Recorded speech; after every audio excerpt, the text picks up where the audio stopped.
In today's video, I'm going to teach you how to add multiple voices or speakers in Murf AI. If you're building an interview, a panel discussion, or any kind of dialogue, Murf makes it simple by letting you assign a specific voice to each block of text. Think of a block as one speaker's line or a short section of narration. By giving each block its own voice, you can create a clear back and forth that sounds natural and easy to follow. Start by selecting the block that contains your first speaker's lines. With that block highlighted, open the voice settings or the voices panel.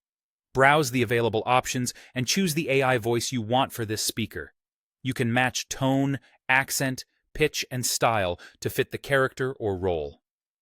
Don't worry, you can always change it later if it doesn't feel right once you hear it in context. For your next speaker, add another block and repeat the process. Select that new block, then pick a different voice in the Voices panel.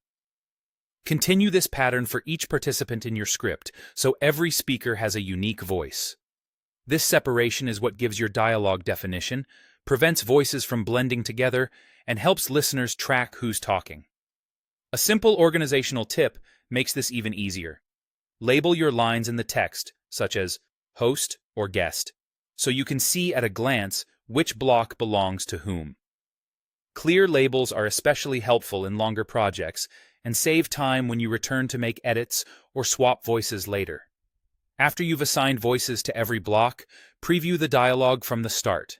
Listen for pacing, overlap, and the overall rhythm of the conversation. If a moment feels rushed or too slow, adjust the pauses within or between blocks.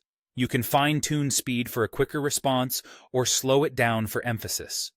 Use emphasis controls to highlight key words and soften others so the delivery feels more human. Small tweaks, like a brief pause after a question or a slight speed increase in an excited reply, make the exchange sound authentic and dynamic. Keep iterating until the conversation flows naturally from one voice to the next. When everything sounds clear and consistent, you've successfully set up multiple speakers in Murf. If you want additional guidance or examples, the Murf Help Center has detailed articles that walk through voice selection, timing, and refinement.